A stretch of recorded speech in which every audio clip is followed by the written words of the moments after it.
Hola, muy bienvenidos a otro encuentro de despertares. Hoy el 11 del 11 abriendo un portal, pero en nuestro caso abriéndonos a la sabiduría y al corazón de un invitado que esperé por mucho tiempo y sé que ustedes también.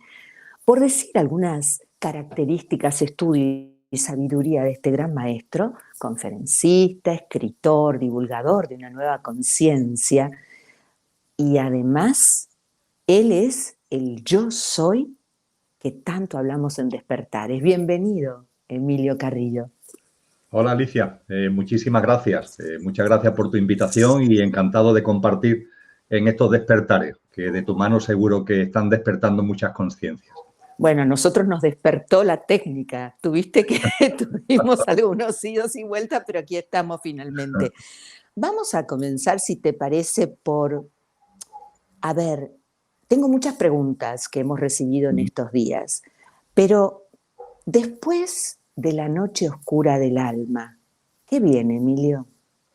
Porque hemos pasado por una noche, o estamos aún pasando por una noche oscura del alma, ¿no? Efectivamente, las noches oscuras del alma, Alicia, se viven tanto personalmente como colectivamente. Hoy día la humanidad está viviendo como nunca antes una noche oscura colectiva. Digo como nunca antes no porque no haya habido noches oscuras más duras que la que estamos viviendo ahora, pero lo que la distingue es la envergadura, que está llegando a todos los rincones del planeta.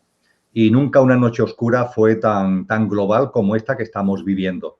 Ese hecho, por ejemplo, de que en un determinado momento, allá por el mes de abril o mayo, estuvieran confinados en sus hogares o estuviéramos confinados en nuestro domicilio unos 3.500 millones de personas a la vez, de una punta a otra del planeta. Las noches oscuras son personales, son colectivas, estamos viviendo una noche colectiva de una enorme significación y lo importante es darnos cuenta que las noches oscuras, respondiendo directamente a tu pregunta, son siempre factores de impulso para la evolución de la conciencia. Lo podemos denominar de muchas formas. Son factores de impulso para nuestro crecimiento personal, para la expansión de la conciencia, para nuestra evolución espiritual, pero esas noches nos sacan del entretenimiento, nos sacan de la distracción, nos sacan del hábitat de confort en el que tan fácilmente nos apresionamos a nosotros mismos y aunque nuestra mente la rechaza, porque nuestra mente no quiere vivir esas noches oscuras, ni las individuales ni las colectivas, sin embargo, debemos ser conscientes, no porque lo diga yo, sino porque lo han dicho los sabios y sabias durante muchísimo tiempo, hace siglos, y porque además lo podemos experimentar, seguro que muchas personas que siguen tu programa lo han experimentado en primera persona, es efectivamente así. Son factores de impulso y tenemos que recibirlas como bendiciones y como factores de impulso que son. Emilio, con esto que tú me dices, es como que voy a empezar en singular para luego ir al plural, que abrazar el ahora y dejarme fluir, ¿no? Totalmente, es el abrazo. Hago mía esa expresión, es el abrazo.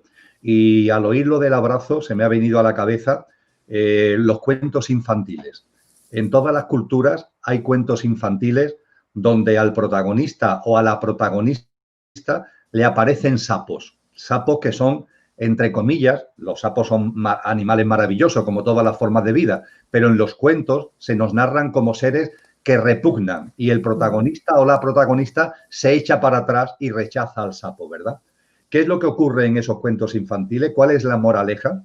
De que cuando al sapo se le abraza, el sapo se convierte en un regalo. El sapo se convierte en un príncipe, en una princesa, el sapo se convierte en una bendición. Y efectivamente, por tanto, la noche oscura hay que vivirla en el presente, hay que abrazarla en el aquí y ahora, y entonces podemos percibir que efectivamente no era un sapo, entre comillas, sino que era un regalo que aparece en nuestra vida como factor de impulso. Ahora, ¿ha tenido que suceder esto de que un planeta, nuestra Gaia, se cierre, que los cielos no se puedan transitar, que las rutas estén cortadas, para que todos, guardados en casa, regresemos a la verdadera casa, que es el espíritu que nos habita? ¿Necesitamos esto realmente? Necesitamos oleadas distópicas. Son olas. Estas noches oscuras colectivas son como olas. Me explico un poquito mejor. La mente humana no suele computar lo agradable y lo positivo, con lo que no le solemos sacar jugo, ni en términos personales, ni en términos sociales, no le solemos sacar jugo a lo positivo que hay en la vida. Un buen ejemplo es la salud.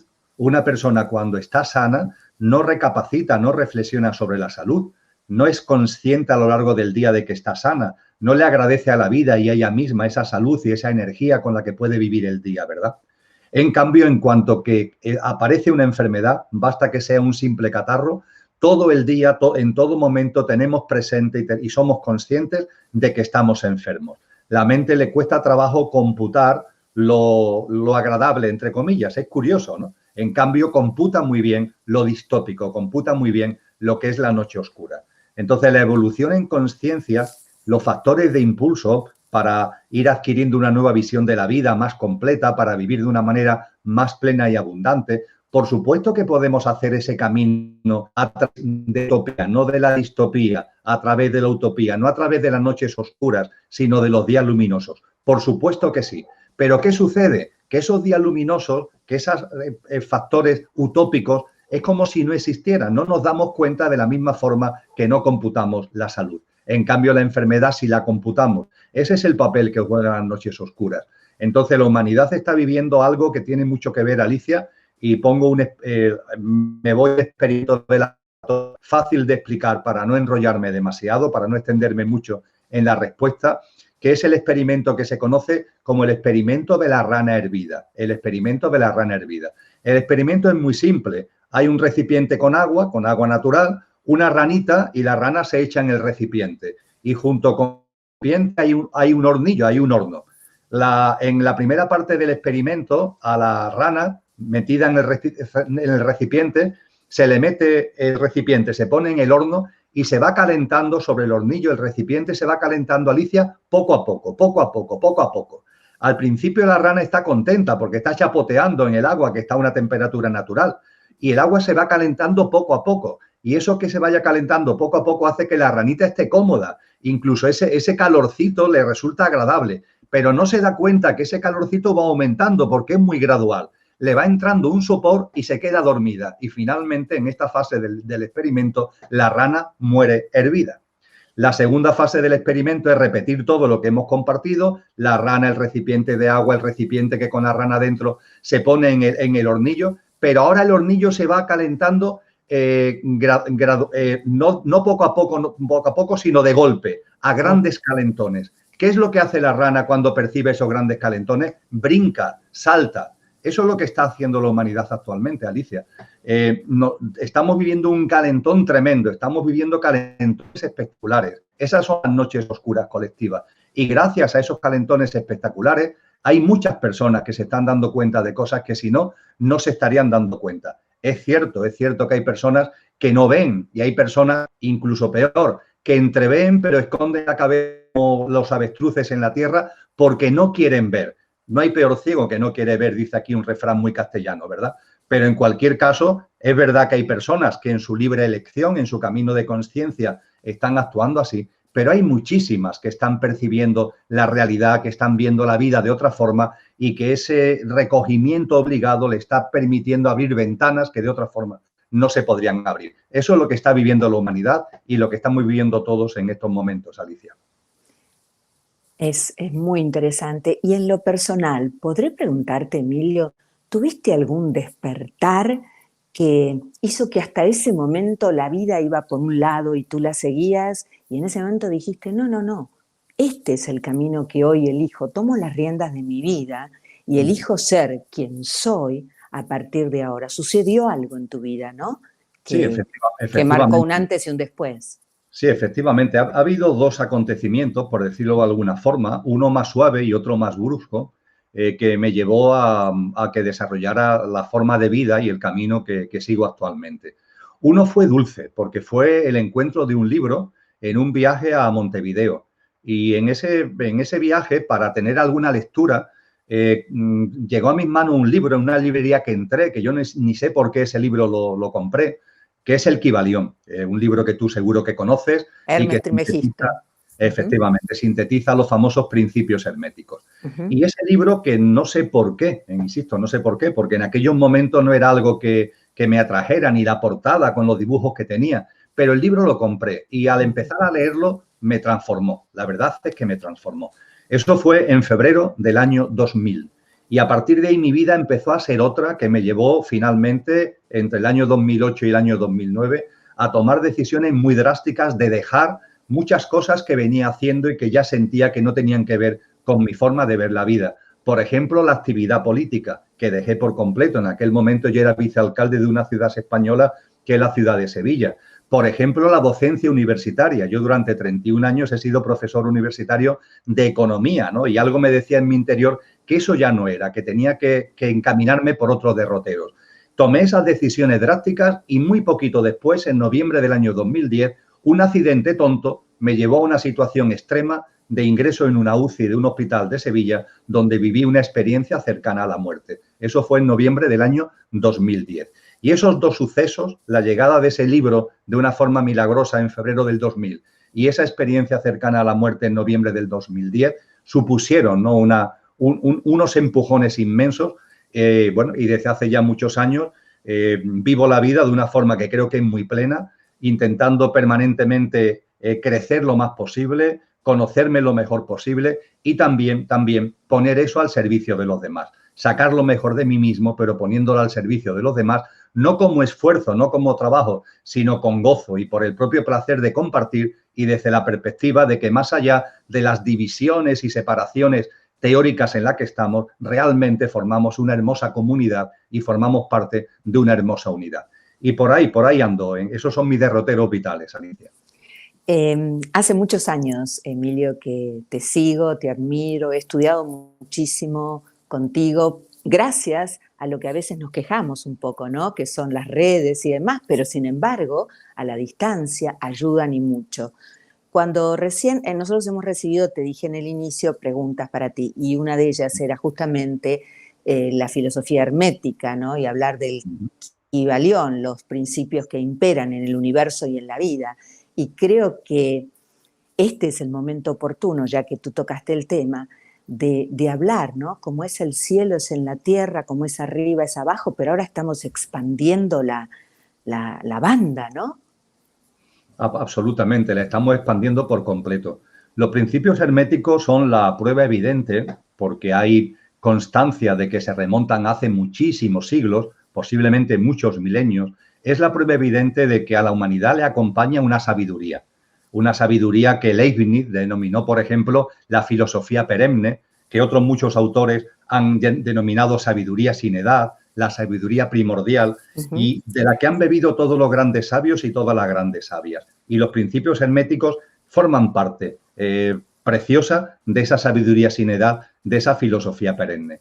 El más conocido y reconocido es el que tú señalas, el de como es arriba es abajo, como es abajo es arriba.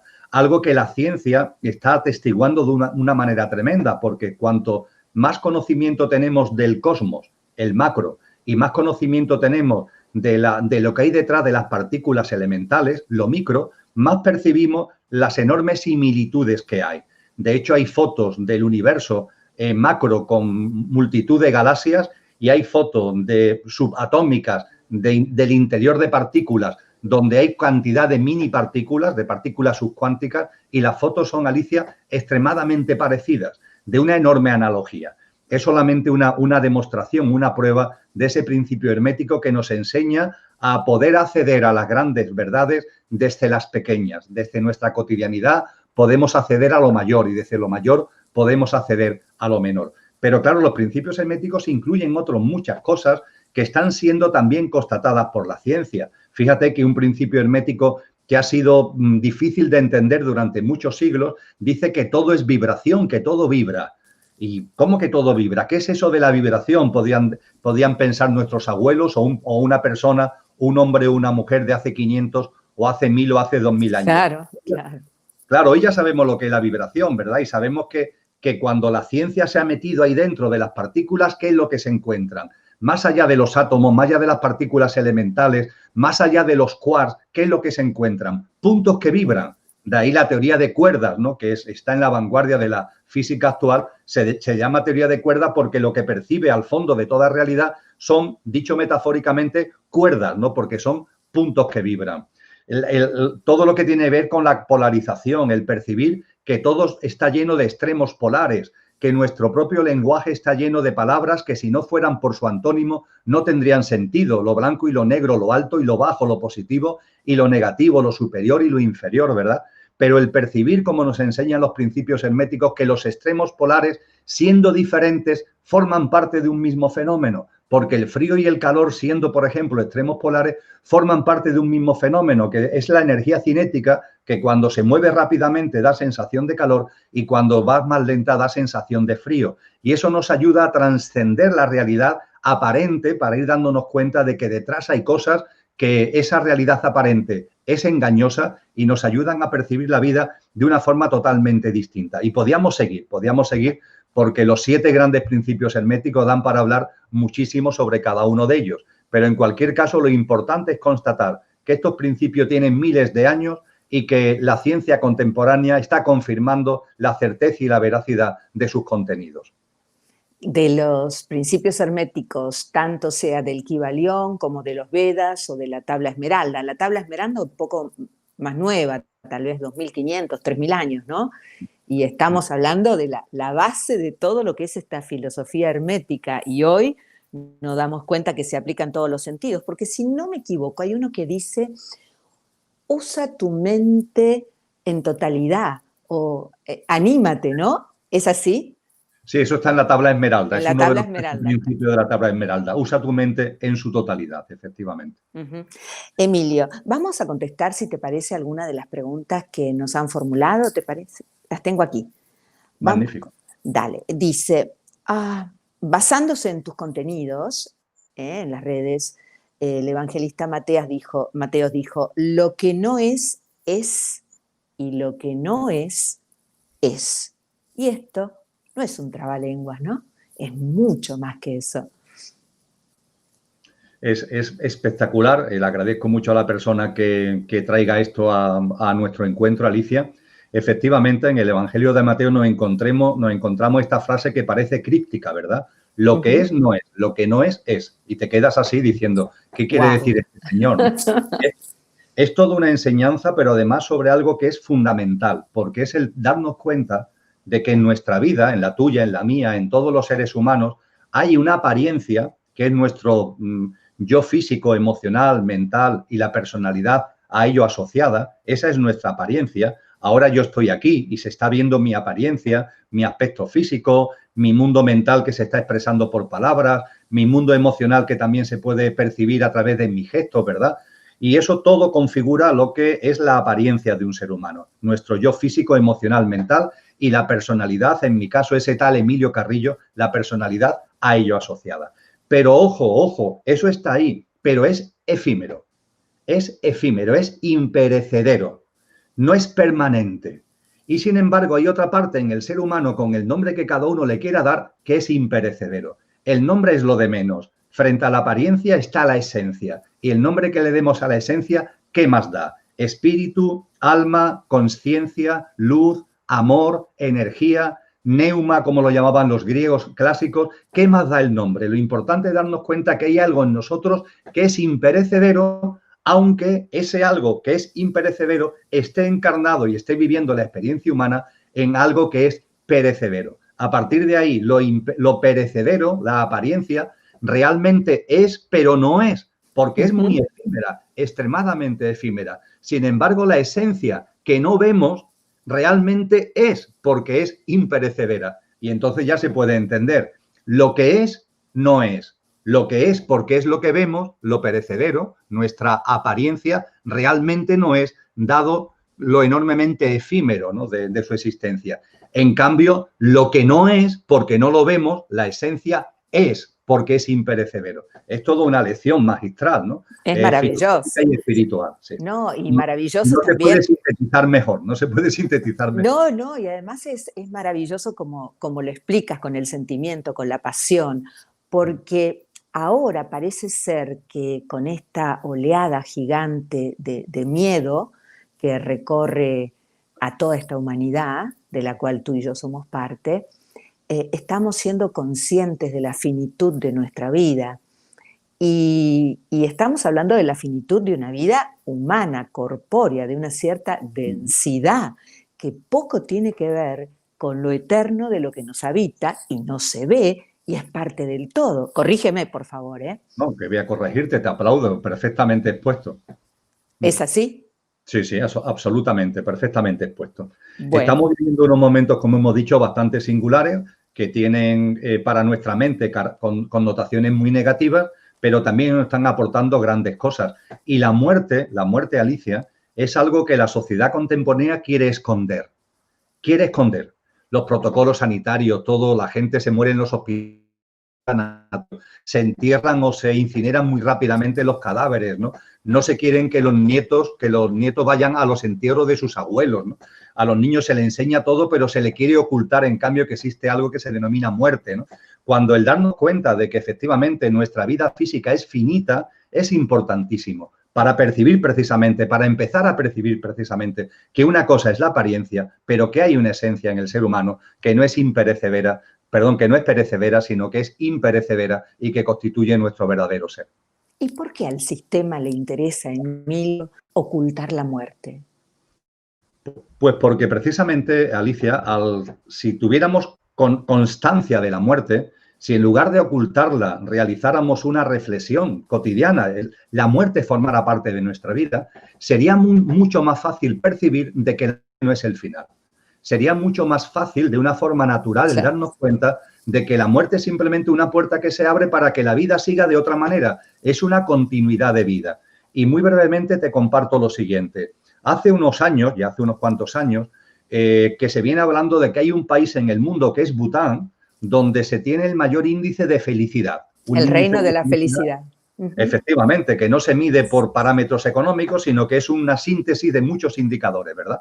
Pues bien, la BBC inglesa, se interesó, oye, ¿por qué Bután, un país ahí perdido, ¿no? En el Extremo Oriente, pequeñito, ¿por qué ese país es el que aporta los mayores niveles de felicidad del planeta? Y envió un equipo de reporteros a investigar. Y los reporteros que fueron para allá, encabezados en particular por un periodista que después escribió un libro, no encontraban, estando allí, no encontraban la razón de esa felicidad. Y finalmente un médico y un monje tibetano le aportaron la clave. En Bután, por razones sociológicas, antropológicas, que se remontan a muy atrás, da igual la creencia espiritual de las personas, da igual, pero hay una tendencia a reflexionar periódicamente. Hay personas que lo hacen todos los días, hay personas que lo hacen una vez a la semana, hay personas que lo hacen una vez al mes, pero reflexionan periódicamente sobre ¿y si yo en este momento falleciera? ¿Y si por las razones que sea, una catástrofe natural, un infarto de corazón, en estos momentos falleciera? ¿Cómo sería ese momento para mí? Mi vida, de verdad, yo la he llevado a donde quiero llevarle para cuando llegue ese momento que es el fallecimiento. Tengo cuestiones pendientes. Hay personas con las que, si de verdad yo ahora fuera a morir, me gustaría quitar de en medio tonterías ahí que tenemos de conflicto, de controversia, y me gustaría llegar a un encuentro con esa persona o a las personas que quiero. Le estoy diciendo suficientemente las veces que de verdad debo decírsele te quiero, te amo, o dejo pasar los días sin darme cuenta, pero ahora me pongo aquí. Es el momento en el que puedo fallecer. Me pongo en ese momento. Esa experiencia, Alicia, es transformadora. De hecho, todos los cultos iniciáticos, las escuelas iniciáticas de todas las épocas, esto lo hacían dentro de sus prácticas. El ponerte en la situación de que ahora has muerto, porque te ayuda a reflexionar sobre tu vida y te abre una perspectiva totalmente distinta acerca de ello. Un sistema que está empeñado en que todo sea correr, que todo sea competir, que todo sea un intento permanente de dominio, pero de olvido de lo que realmente somos. Evidentemente, la reflexión sobre la muerte y la propia experiencia de muerte no le interesa e intenta ocultarla. Se ha convertido en el gran tabú del mundo. Durante mucho tiempo, la sexualidad ya dejó de ser un tabú y hoy el gran tabú social es la muerte precisamente, Alicia. Ujú. ¿Y cómo se siente, Emilio, que somos pueblos muy jóvenes aquí en Occidente? Porque en mi experiencia personal, que vivo 6 o 7 meses por año en el sudeste de Asia, nombraste Bután, pero yo vivo generalmente en Nepal, en mis monasterios de Pokhara, o en Vietnam, en Dalat, siguiendo la tradición budista Zen. Eh, Mucho tiene que ver todo esto, mucho tiene que ver el tiempo que se le dedica, y no por horas, ¿eh? No quiero hablar que se le dedican 20 horas ni ser un yogi, ¿eh? Que ahora lo vende tanto la media. O sea, tú puedes ser un iluminado con 200 euros siguiendo un curso online, ¿eh? O caminar, hacer el proceso del Dharma, del vivir en Dharma. Si tú, no, ya sabemos que no estoy hablando de eso, pero me parece que desde la simpleza de una vida despojada, eh, reconectar con la esencia divina y darnos cuenta de que somos uno con el todo se hace más fácil que en esta sociedad de la cual te cuelgas permanentemente con medios que sacuden desinformación, como la llamo yo, y soy una marginal del sistema después de 30 años de hacer televisión, me he corrido del sistema, por la influencia de los medios que te torturan con malas noticias, porque antes de la pandemia siempre pasó algo malo en el mundo que destacar, cuando en otros países de Oriente están muy lejos de todo esto y se vive en un eterno presente, que es un poco el camino zen, aquí y ahora. Y aquí ahora siempre todo está bien. Aquí ahora está todo bien porque es la vida misma, Alicia. El aquí ahora, el momento presente es la vida. Cuando nuestra mente no traslada al pasado o al futuro, nos estamos saliendo de la vida misma. De ahí la importancia precisamente de vivir el momento presente. Y dentro de esa vivencia del momento presente, que cada momento esté presidido en la medida de lo posible, y remarco lo de en la medida de lo posible porque nuestro pequeño yo, nuestro ego, es muy dado a los extremos, ¿no? Hay veces que a una persona le gustaría hacer algo, pero se lo pone como al máximo nivel, al nivel 10, ¿no? Y dice, no, es que yo no puedo llegar al nivel 10, me quedaría solamente en el 5, así que no hago nada. Vamos a ver, esto no tiene sentido. Si tú sientes el hacer algo, hazlo. Si puedes llegar al nivel 7, llega al 7. Si puedes llegar al 3, llega al 3, pero no te vayas a esa posición absurda de que como no puedo hacer 10, no hago nada, ¿no? Entonces, de ahí la importancia en la medida de lo posible. Y en la medida de lo posible, la importancia que tiene vivir en el aquí y ahora con una vida sencilla, Alicia. Una vida sencilla y alegre. Y eso es posible. Y para eso no tenemos que retirarnos a ningún sitio, aunque esas retiradas periódicas vengan muy bien, porque es una especie, yo lo llamo una especie de ducha consciencial que nos quita mucho chapapote, nos quita mucha contaminación, nos quita muchas interferencias de esta sociedad tan extraña en la que estamos viviendo. Pero en medio del huracán, podemos estar en el centro. Ese centro de un tifón, ese centro de un huracán, donde no hay viento, donde la temperatura es cálida, donde los cielos están despejados, eso podemos conseguirlo. O podemos avanzar en ello en la medida de lo posible. Mi experiencia personal es precisamente eso. En medio de todo el huracán, en medio de una actividad, entre comillas, normal, yo tengo también una actividad laboral en la administración pública, como funcionario público que soy. Desarrollo actividades normales.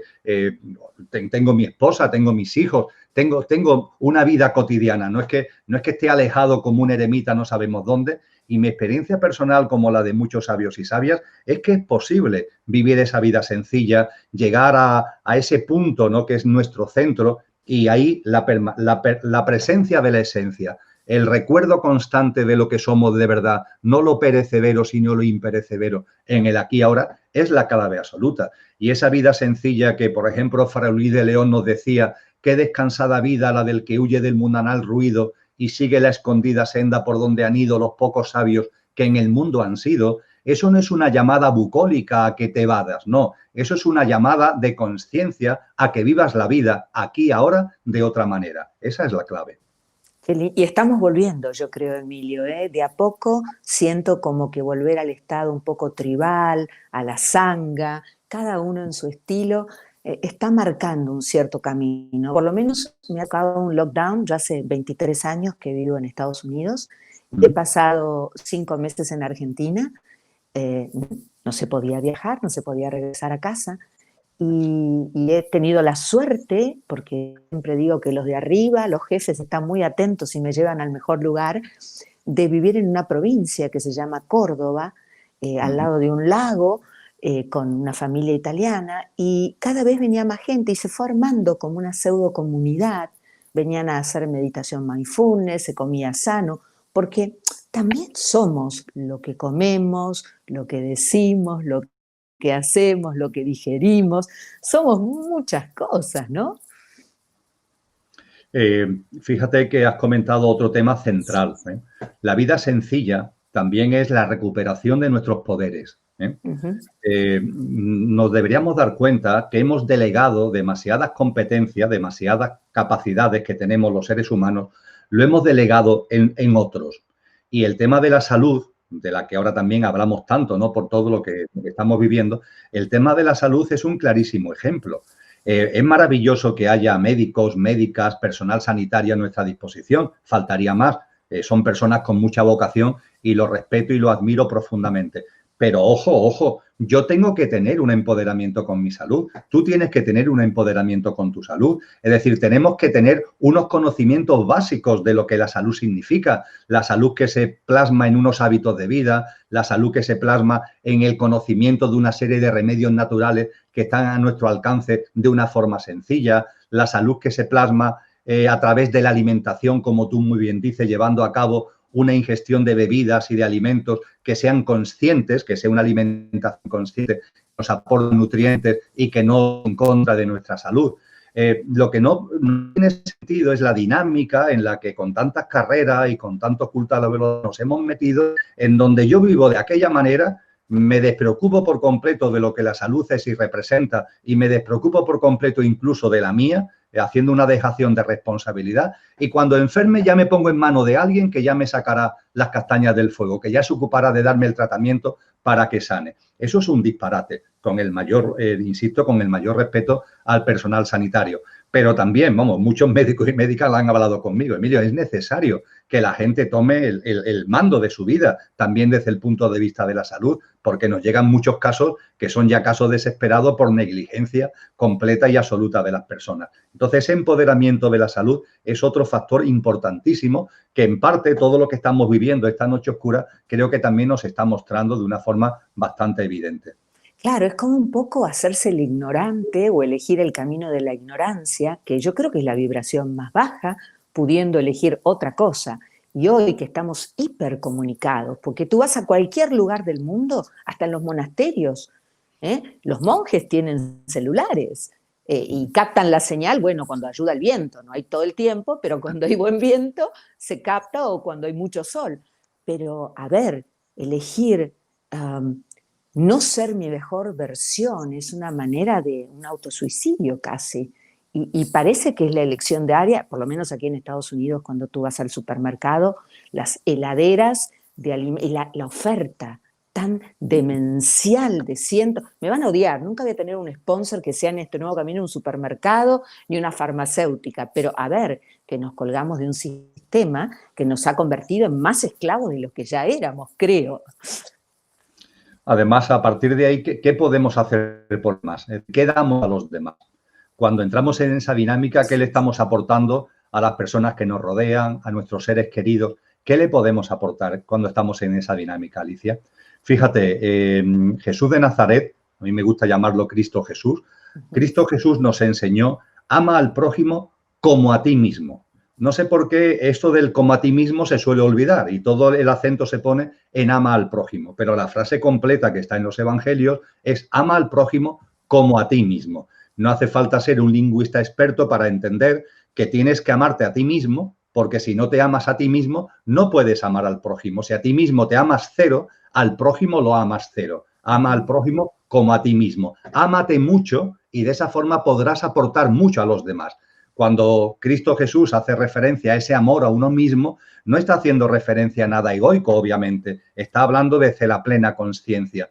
Y, por decirlo de una forma coloquial, tiene que ver con ese sacar la mejor versión de uno mismo que tú has utilizado, o lo que yo he dicho acerca de sacar lo mejor de uno mismo. Esa mejor versión, ese sacar lo mejor de uno mismo, es precisamente amarse a uno mismo. Y cuando uno se ama a uno mismo es cuando de verdad puede aportar a los demás. Porque efectivamente, si tú estás sacando tu peor versión, ¿qué le vas a aportar a los demás? Tus miedos, tus enredos mentales y emocionales, tu mediocridad. Empodérate, ámate, conecta con esa esencia divina que todos tenemos.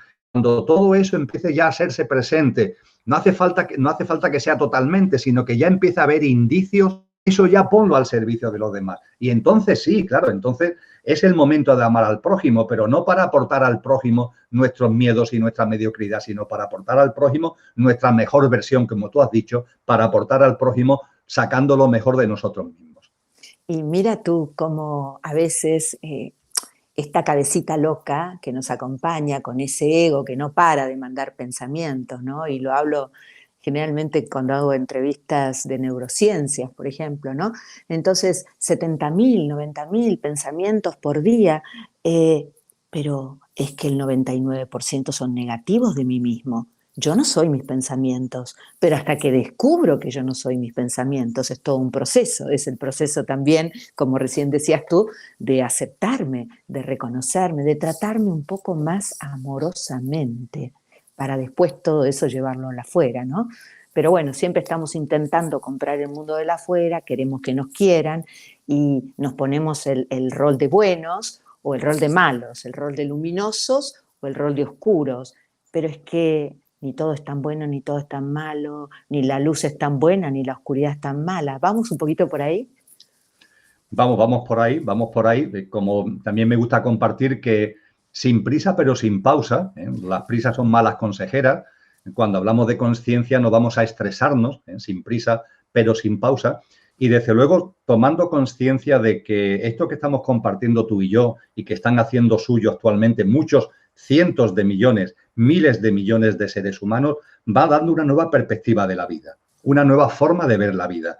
Y esa nueva forma de ver la vida nos lleva a reverenciar la vida, a reverenciarla en todas sus manifestaciones, en todo su reino, dejando atrás un especismo absurdo que nos ha colocado al ser humano por encima del resto. No, no, no. Todas las formas de vida son absolutamente respetables. Ese respeto hay que extenderlo a la madre naturaleza, a la que dañamos tantísimo. Entonces, esa reverencia por la vida es una aportación de esta nueva visión de la vida. Y junto con la reverencia por la vida, la confianza en la vida, la confianza. La vida no es nuestra enemiga, la vida somos nosotros, la vida es todo lo que nos rodea, formamos parte de ella, está en nuestro interior, es nuestra expresión cotidiana y la vida no está para machacarnos, la vida nos abraza continuamente, la vida nos ama, nos quiere llevar en volanda.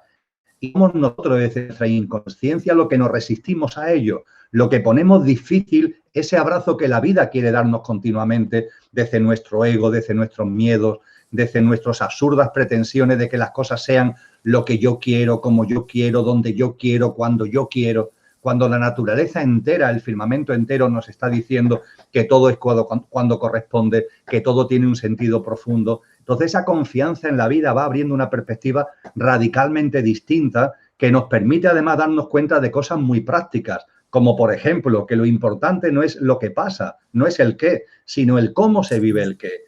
Todo lo que llega a nuestra vida, todas las circunstancias, tiene un sentido profundo, tiene un porqué y un para qué en clave de nuestro crecimiento. Y el quid de la cuestión no es el qué, sino cómo vivo ese qué. Si llega la alegría a tu vida, ¿cómo vives la alegría? Si llega la tristeza, si llega la enfermedad, ¿cómo vives la enfermedad? Porque ahí es donde se le puede sacar jugo, ese factor de impulso al que hacíamos referencia anteriormente con las noches oscuras, tienen que ver con este cómo vivo el qué. O el darnos cuenta desde la confianza en la vida de que no hay problemas, de que todo lo que llega a nuestra vida son oportunidades, son experiencias, oportunidades para que avancemos, para que crezcamos. El percibir la importancia de las dudas. La gente no quiere tener dudas, pero las dudas son un factor de impulso también. El ser humano debe tener dudas. Es señal de que estamos buscando, de que estamos indagando, de que no estamos muertos, de que no somos máquinas, sino que somos seres vivos, que aspiramos a encontrar la verdad. Y en esa aspiración de encontrar la verdad fuera y dentro aparecen dudas. Y esas dudas son sanísimas y hay que recibirlas de muy buen agrado, no para que nos paralicen, sino como factor de impulso y como factor de crecimiento. Cuando todo esto lo vamos percibiendo y lo vamos llevando a cabo en nuestro día a día, que no es nada difícil, pero que en un principio puede parecer complicado, que no lo es, y de ahí lo de haz lo máximo que pueda, haz lo máximo que te sea posible, al que antes yo me refería. Cuando esto lo empezamos a vivir en la práctica, Alicia, la vida es otra. Y la vida es otra porque por fin es la vida.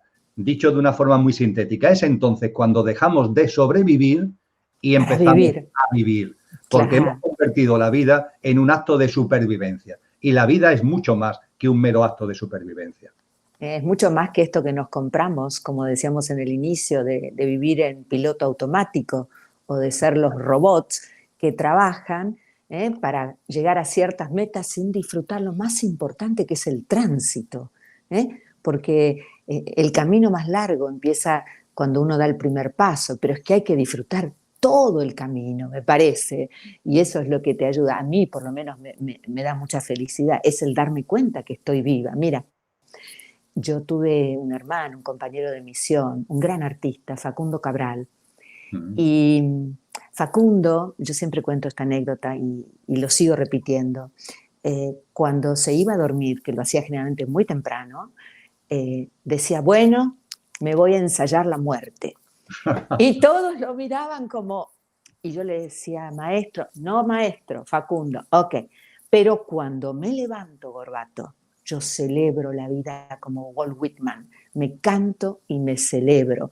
Yo aprendí esta técnica, Emilio, porque me gusta escuchar y presto atención, soy curiosa.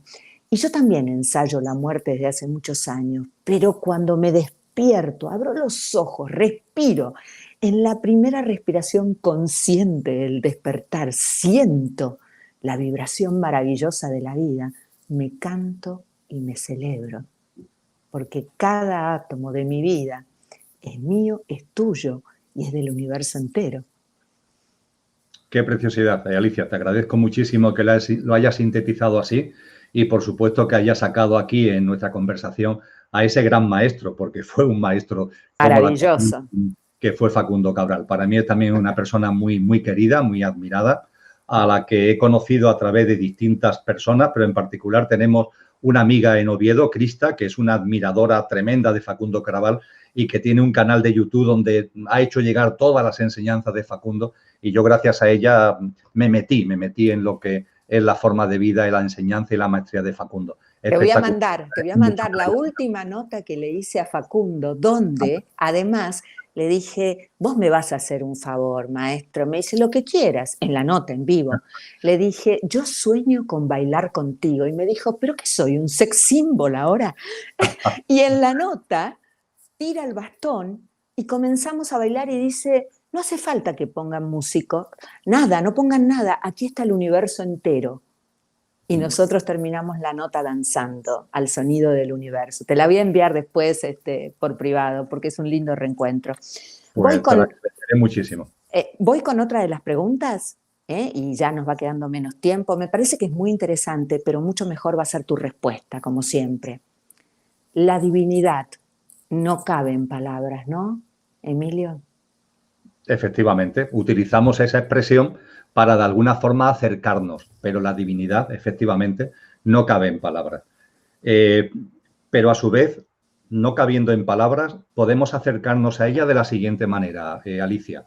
Y hago mía una poesía de un gran místico que fue Juan de la Cruz, San Juan de la Cruz, un místico castellano del siglo XVI, donde él en estados de profunda meditación, lo que en el lenguaje oriental se llama samadhi, lo que en el lenguaje místico cristiano se llama éxtasis o alta contemplación, él percibió una serie de cosas que yo extraigo de esa poesía donde él nos regala esa experiencia y lo parafraseo para acercarnos a la divinidad, porque podríamos decir algo como esto, con referencia a la divinidad: aquello que no tiene origen y es origen de todo lo originado. Y siendo origen de todo lo originado, está presente e inmanente en todo lo originado. Aquello que no tiene origen es origen de todo lo originado y está presente e inmanente en todo lo originado. Está en ti, está en mí, está fuera y está dentro, está en todo. Eso es la divinidad. Por tanto, algo inabarcable en una palabra, porque es el todo completo, pero a su vez, siendo todo, está en cada uno. El ser humano no es una gota de agua en el océano, es el océano mismo. Desde la apariencia efímera, perecedera, somos una gota de agua en un inmenso océano que es el universo y la existencia, pero desde la esencia somos el océano mismo. Eso es lo que los seres humanos deberíamos recobrar, esa sabiduría, y por supuesto saber que esa divinidad también está en todas las formas de vida que nos rodea, no solamente en nosotros, sino en todo, absolutamente todo.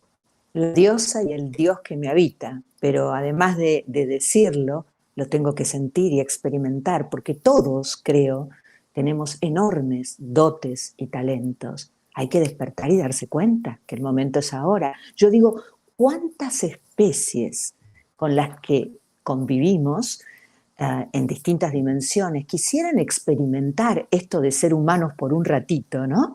Y saber lo que son los sentidos, el ver, el tocar, el abrazarse, el saborear. Y fuimos nosotros los bendecidos en vivir este momento. Pero, Dios mío, qué regalo. A ver si nos damos cuenta. De eso se trata el despertar, ¿no? Sí, señor. Nos han enseñado, Alicia, de que la esencia que somos, que ahora está encarnada aquí en el plano humano, pero antes ha estado encarnada en otros planos, en otras dimensiones, y después, tal como nosotros vemos el tiempo de manera lineal, antes ha estado encarnado en otros planos y dimensiones, y después de la experiencia humana estará encarnada en otros planos y dimensiones. Pues bien, cuando desde esos otros planos y dimensiones nos hablan, nos dicen que qué envidia lo que tú estás diciendo y que qué valientes somos a su vez por estar encarnados en este plano. Y los maestros y las maestras, estoy acordándome, por ejemplo, de un libro que es La Doctrina Secreta, se nos dice que todos los seres, todas las formas de vida que hay en los planos más sutiles, en esos planos que podemos hablar de la jerarquía celestial, lo que los cristianos llaman ángeles, arcángeles, querubines, serafines, que lo podemos denominar como queramos, los planos celestiales, los planos de dimensiones más altas, se nos dice que todos los seres que hay ahí, la esencia que hay en esos seres, o han pasado ya por el plano humano, o van camino de hacerlo. Es decir, están aquí porque ya han pasado por el plano humano o están camino de llegar al plano humano. Este plano humano es la experiencia más potente que la esencia puede vivir en cualquier punto del universo y en cualquier dimensión. Es donde la envoltura en la materia, el conocimiento y el contacto directo con la materia y la banda experiencial tan tremenda, de la alegría a la tristeza, del -100 al +100, donde la banda experiencial es más completa. Por tanto, efectivamente, somos muy afortunados de vivir esta experiencia y deberíamos tenerlo muy presente todos los días, desde que abrimos los ojos, como tú muy bien has expuesto, para agradecer a la vida esta oportunidad y para sacarle todo el jugo en nuestro proceso evolutivo que se merece esta experiencia humana tan maravillosa. Amén. Bueno, dicen que en este plano se vive el olvido por la densidad de la trama.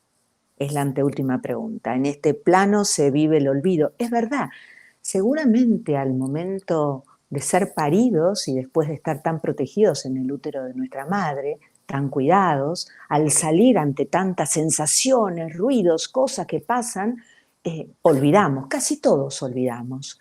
Otros, creo que es tu caso, recuerdan mucho. Sí, pero eso tiene que ver, Alicia, también no solamente con el hecho de una vida física, sino ser consciente que nuestra esencia, nuestra dimensión álmico y espiritual que hablan los cristianos, no es esta la primera vida en la que está encarnada. Claro. Es decir, la esencia que está en mí, mi dimensión álmica, para simplificar el asunto, mi alma que está en mí, no es la primera forma de vida en la que está encarnada. Antes ha estado encarnada en otras vidas y estará encarnada después en otras vidas. Y claro, la percepción que tenemos en cada vida es resultado de todo lo que hemos avanzado en las vidas anteriores. Es el camino de autorrealización, es el camino de evolución en autoconsciencia. Pero ciertamente en el inicio del camino, cuando fuera en el inicio del camino, se produce lo que los maestros han llamado el gran olvido. El gran olvido. La esencia se queda olvidada. Es como si tuviéramos un Alzheimer, ¿no? Una enfermedad de una amnesia profunda. Olvidamos lo que somos y creemos que somos lo que no somos. Lo que es no es, lo que es lo que decíamos antes. Olvidamos que somos la esencia y nos identificamos con la apariencia. Pero en el proceso consciencial vamos saliendo de esa amnesia y cada vez más seres humanos, muchísimos seres humanos, hemos salido ya de esa amnesia y empezamos a percibir que más allá de la apariencia, dejando a un lado ese gran olvido, más allá de la apariencia, somos esa esencia. ¿Cuántos libros has escrito, Emilio? Hasta el momento. Hasta el momento 63, con el que publiqué en mayo de Conciencia y Sociedad Distópica, han sido 63 libros en total. No todos ellos de tipo de conciencia y espiritualidad.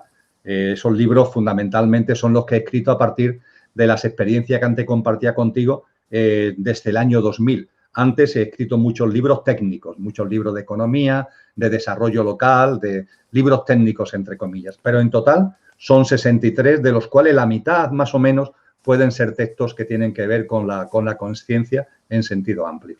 Mira, yo me sentí bendecida al recibir como regalo un libro que escribiste allí por el 2013, Dios. Ajá.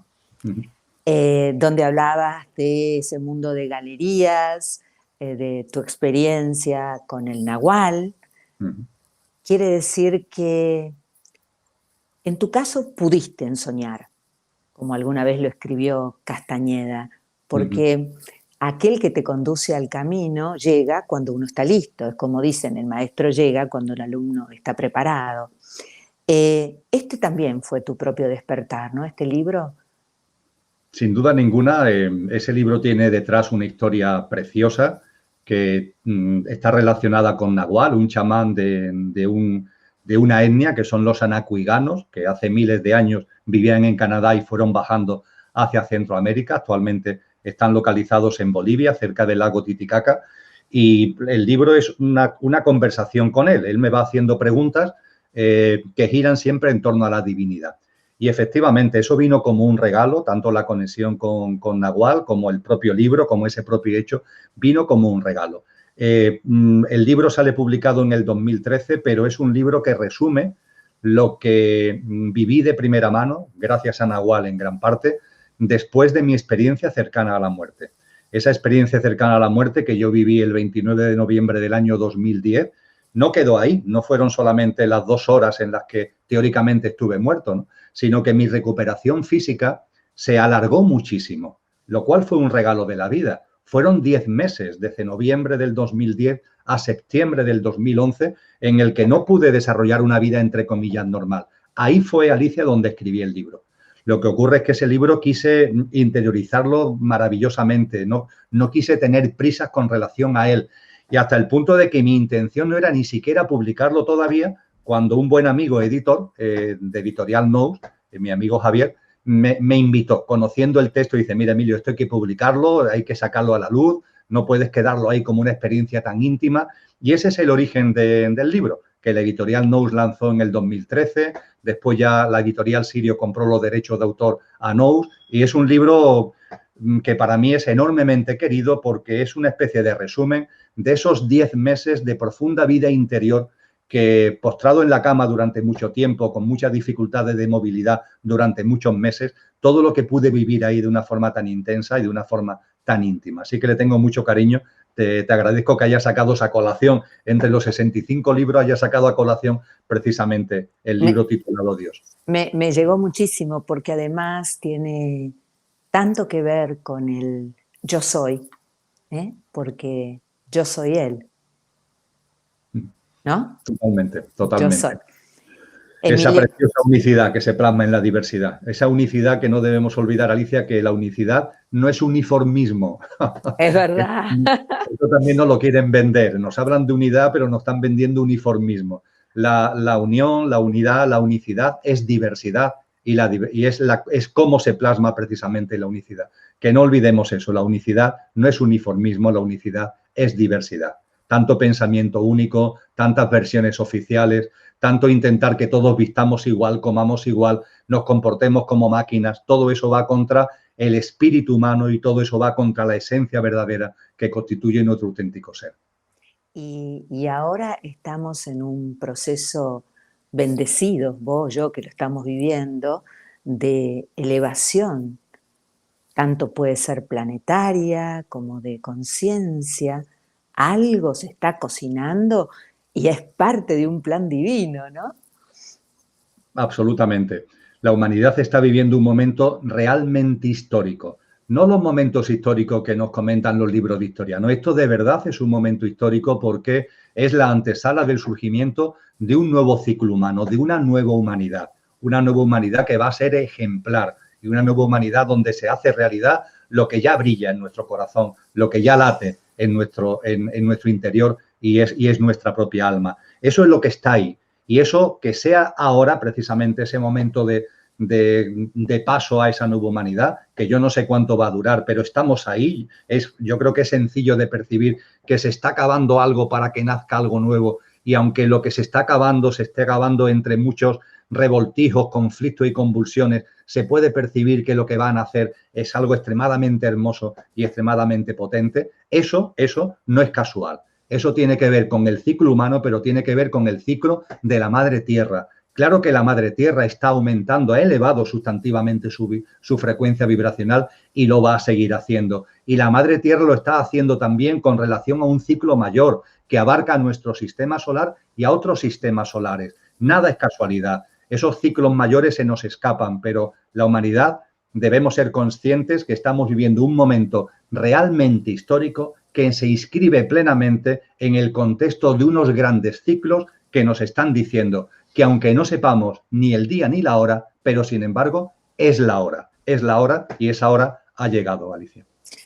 Emilio, qué decirte más que gracias, gracias, gracias por tu tiempo, por la amorosidad en la que nos haces entender lo que a veces suena o resuena tan difícil como algo simple porque vibra desde el corazón.